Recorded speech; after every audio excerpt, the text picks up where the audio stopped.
Lafqabeenyi yaa elluman Oromoo keessa dhalan sabbee rifan xiyyaaraaf jeetti diinni nutti nu doorsisaa ture waboon takkuma rifan xiyyaaraaf jeetti diinni nutti roorrisaa ture waboon takkuma libsan.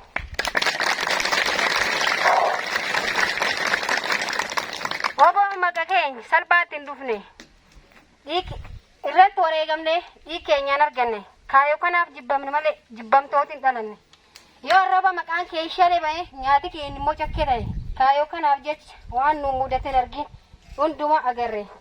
Kaayoo kanaaf jecha dhalaaf dhalchi dhabne dhalachuu hin oolle dhalannee akka namaa jiraachuu osoo barbaannu rakkoo kanaan mudanne waan hedduutti irra nu mudate kan yoomillee hin daganne jaallan hedduu irra dhabne ka deebine ijaan hin agarre. Uummanni Oromoo kamiyyuu akka kaayoo kanaan hin daldalle. Uummanni Oromoo kamiyyuu akka kaayoo kanaan hin daldalle. Wanti jalan ikan terang kalman nigen, bela debu jilbi fannu, gantu gural laanu, buma gota kenan nibamna, buma barata kenan nibamna, buma daldala kenan nibamna, buma yoromo nibamna, bela debu jilbi fannu, gantu farkal laanu, dillanu, Oromia rataban Oromia nu, Oromia rataban biya nu, Oromia tokko, adamban, gorikon, fanno kamu Oromo.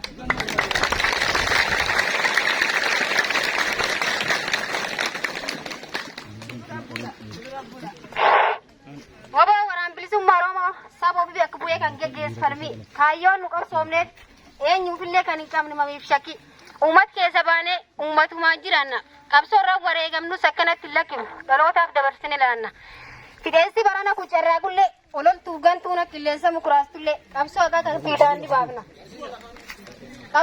fiixaan ni baafna mootummichi baana yoo deebisanii ilaalan riphee lolaatu hin ga'u ijaarsaan. Nu gowwoomsuuf macarraa garee addunyaan nu dadhabde barsiisan. Nu gowwoomsuuf macarraa garee addunyaan nu dadhabde barsiisan.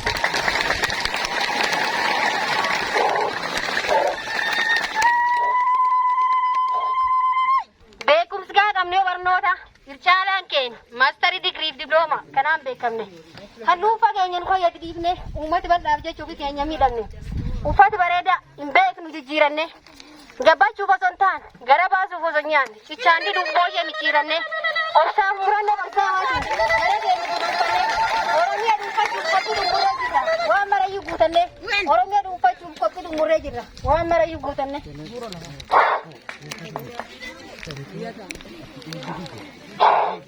Qabniyoo barnoota ircaalaan keenya maastarii digriif diblooma kanaan beekamne kan dhuunfa keenya nu fayyadu uummata bal'aaf jecha ofii keenya miidhamne. Uffata bareedaa hin beeknu jijjiiranne gabaachuuf osoo hin taane gara baasuuf osoo hin nyaanne cichaanii dubbooshee micciiranne obsaaf murannoo qabsaawaatiin gara keenya guduunfanne Oromiyaa dhuunfachuuf qophii dhumurree jirra waan marayyuu guutanne Oromiyaa dhuunfachuuf qophii dhumurree jirra waan marayyuu guutanne.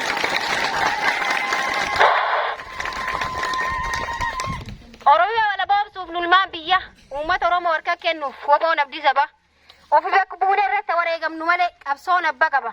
Uummata Oromooti abbaan qabsoo kana isaaniif quuqamne hacuucaaf cunqursa saamichi bifa gargaara jala isaan baafna. Qabeenya Oromiyaa qabdu fuunee uummata Oromootiif gabaasna malee ofii keenya booqiin ijaarra. Uummata Oromootti mata borsinni ittiin bulmaata bulchiinsi Oromiyaa bor fedhii uummataatiin madaalame dhiyaata. Bulchiinsi Oromiyaa bor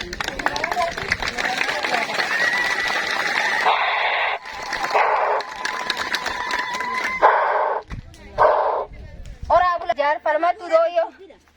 Amile.